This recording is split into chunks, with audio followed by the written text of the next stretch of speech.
Hello, my name is Beth Parkinson, and welcome to this segment at TechED 2019. If you're just joining us, this week we've been doing highlights of different topics that are important for this week's event. I'm really excited to have my guest here today, Roche Sridharan, as well as Dexter Leon. Both of them have traveled in for the event from Singapore, and they're going to give us an update on safety. I mean, we actually talked about it this morning in the general session and the importance of what's happening around Safety IO. Dexter, can you give our viewers a sense of what's new and why people are so excited? Okay.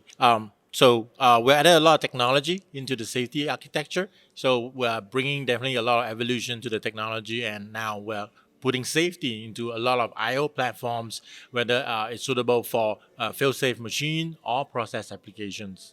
Yeah, in the past, people really had to choose what they needed in IO and then make the decision of whether to add safety IO to it, correct? So Yeah. this is really a big step. I know, Roche, you've been working with customers and partners during the development cycle to make sure we're meeting their needs. Can you talk a little bit about how this changes how they design their applications? Sure. When designing a safety system, today our customers are limited to a couple of IO platforms where safety is available.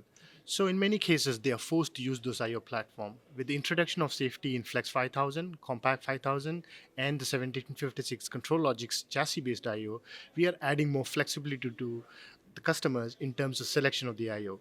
So based on their application need, they can choose whichever IO platform that they need. So whether it is a process or a machine safety applications, we have the IO portfolio that's right for them. Oh, that's great. I guess, could you go a little deeper in the differences between the process and machine fail-safe applications for our audience? Sure. When you're talking to a machine customer, they are interested in overall reducing the footprint of the machine. So with the faster safety reaction time that's available in all our newer platform, they are able to reduce the safety distance that reduces the overall footprint of the machine. With the Compact 5000 local IO that's available, so you are able to use the same IO family for Compact Logix family. If you're using a Control Logix IO, you're able to use Control Logix IO for the machine safety application. But when it comes to a process safety, for example, in a mining application, they might be more interested in extended temperature, what you call fiber options, those kind of platform attributes. In those cases, Flex 5000 may be the best fit for them. And that's really where you've been focusing on the development right now, Yes. correct? So pretty exciting to be able to add that in. Thank you. Awesome. Well, hey, I know you guys aren't stopping at innovation with Safety IO. Dexter, can you give our viewers a little bit more about what else you're doing around safety?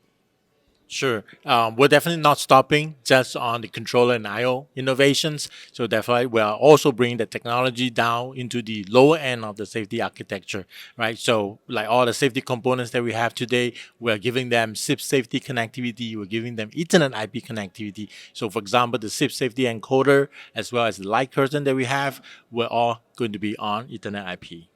Well, I think that's fantastic. Connectivity is key to bringing the connected enterprise to life. And so what you guys are doing is really helping our customers and Rockwell move forward in this mission to bring the connected enterprise to life. I want to thank both of you for joining us and thank each of you for joining us on this segment. Please stay tuned. There's more to come, and you can always follow us on #RockLive.